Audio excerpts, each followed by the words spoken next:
حضرت مالک بن دینار علیہ رحمہ آپ فرماتے ہیں کہ میں حج کرنے گیا.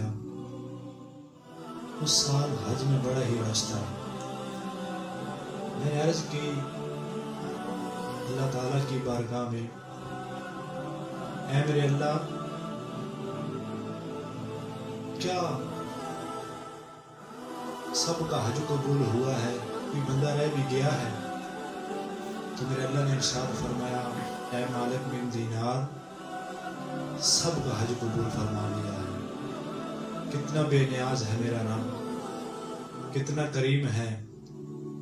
اگر چاہے تو کہے گھر بیٹھے بیٹھے کہ اپنے ماں باپ کا چہرہ دیکھ، میں تجھے مقبول حج کا ثواب عطا فرما دوں گا. کتنا بے نیاز ہے میرا رب. سب کا حج قبول فرما لیا ہے، لیکن ایک ہے محمد بن ہارون بلخی جس کا حج قبول نہیں کیا، جس کا حج قبول نہیں ہوا. تو آپ فرماتے ہیں کہ میں صبح اٹھا اور ڈھونڈنے لگا کہ بلخ کے لوگ کہاں پہ رہتے ہیں. وہاں پہ الگ الگ بلڈنگیں ہیں، یہ ترکی، یہ پاکستانی، یہ بلخ کے لوگ. تو میں نے نا بلخ کے لوگوں کو پا لیا. میں ان کے پاس گیا تو میں نے کہا کہ آپ میں محمد بن ہارون بلخی کون ہے؟ تو وہ کہنے لگے وہ تو بڑا نیکوکار بندہ ہے، وہ تو بڑا پرہیزگار ہے. تو میرے دل میں خیال آیا کہ مجھے رات کو خواب میں یہ پتہ چلا ہے کہ اس کا حج قبول نہیں ہوا، اور آپ کہہ رہے ہیں کہ وہ بڑا نیکوکار پرہیزگار ہے. تو آپ فرماتے ہیں کہ میں نے پوچھا کہ وہ کس قسم کا نیک ہے؟ تو وہ کہنے لگے کہ وہ 24واں تو حج کرنے آیا ہے. تو میں بڑا پریشان ہوا کہ 24واں حج کرنے آیا ہے. تو میں نے کہا کہ وہ کہاں پر ہے؟ تو وہ کہنے لگے کہ فلاں پہاڑی کے پیچھے اس نے خیمہ لگایا ہے، وہاں پہ وہ اللہ اللہ کر رہا ہے. اب میں اس کے پاس چلا گیا. جب اس کے پاس پہنچا، اس کے قریب جانے لگا، وہ مصلی پہ بیٹھا تھا، اللہ تعالیٰ کی بارگاہ میں سجدہ ریز تھا.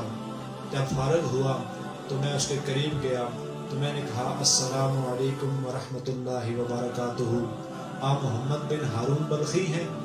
تو وہ جواب میں کہنے لگے وعلیکم السلام ورحمۃ اللہ وبرکاتہ، آپ مالک بن دینار ہیں. تو آپ فرماتے ہیں کہ میرے دل میں یہ خیال آیا، میں بڑا متجسس ہوا کہ اسے اتنا بھی پتا ہے کہ میرا نام مالک بن دینار ہے، اسے کیسے پتا؟ تو میں نے کہا کہ تجھے کیسے پتا کہ میرا نام مالک بن دینار ہے؟ تو وہ کہنے لگے کہ آپ کس کام سے آئے ہیں؟ تو میں نے کہا یار ویسے تجھے ملنے آیا ہوں. تو وہ کہنے لگا نہیں، جس کام سے آئے ہیں وہ مجھے بتا دیں. میں نے کہا نہیں یار تجھے ملنے آیا ہوں. جب میں نے یہ بات کی تو اس کی آنکھوں سے آنسو جاری ہو گئے اور کہنے لگا مجھے پتا ہے کہ آپ کو خواب آئی ہے کہ میرا حج قبول نہیں ہوا. تو آپ فرماتے ہیں کہ میں اتنا متجسس ہوا کہ اسے اتنا بھی پتا ہے کہ میرا حج قبول نہیں ہوا. آپ فرماتے ہیں کہ میں اس کے پاس گیا، اس کے گھٹنے پہ ہاتھ رکھا، ایک ہاتھ سے معذور بھی تھا. میں نے کہا یار بتا تو صحیح تیرا حج قبول کیوں نہیں ہوتا؟ تو وہ کہنے لگا مت پوچھئے، آپ مجھ سے نفرت کریں گے. میں نے کہا نہیں. جب میں نے اصرار کیا تو وہ کہنے لگا کہ میرا حج قبول اس وجہ سے نہیں ہوتا کہ میں اپنی اماں کا نافرمان ہوں، میں اپنی اماں کا نافرمان ہوں. تو میں نے کہا کہ تو نے کون سی نافرمانی کی ہے؟ تو وہ کہنے لگا کہ رمضان کا مہینہ تھا، عصر کے بعد میری اماں تندور میں روٹیاں لگا رہی تھی، میں باہر سے شراب کے نشے میں دھت آیا اور کہنے لگا اماں روٹی دے. اماں نے کہا شرم کر، خود تو روزہ رکھا نہیں لیکن جنہوں نے رکھا ہے ان کا تو حیا کر. جب میں نے یہ الفاظ اماں کے منہ سے سنے میں نے زور سے تھپڑ دے مارا. اماں جلتے ہوئے تندور میں گر گئی. لوگوں نے مجھے پکڑا، کمرے میں بند کر دیا. وہ کہنے لگا کہ پوری رات میں شور سنتا رہا لیکن شراب کے نشے میں دھت تھا. آنکھ میری تب کھلی جب میری بیوی الماریوں سے کپڑے نکالنے لگی. میں نے کہا کہاں جا رہی ہو؟ تو وہ کہنے لگی میں مائکے جا رہی. میں نے کہا کیوں؟ وہ کہنے لگی اب میں ایک ماں کے قاتل کے ساتھ گزارا نہیں کر سکتی، زندگی بسر نہیں کر سکتی۔ میں نے کہا ماں قتل ہو گئی؟ کہنے لگی ہاں، وہ تیری ماں جس نے تجھے 9 مہینے اپنے پیٹ میں رکھا، اپنی چھاتی کا دودھ تیرے گلے میں اتارا، وہ کل تیرے ہاتھوں قتل ہو گئی، تو نے اس کو قتل کر دیا۔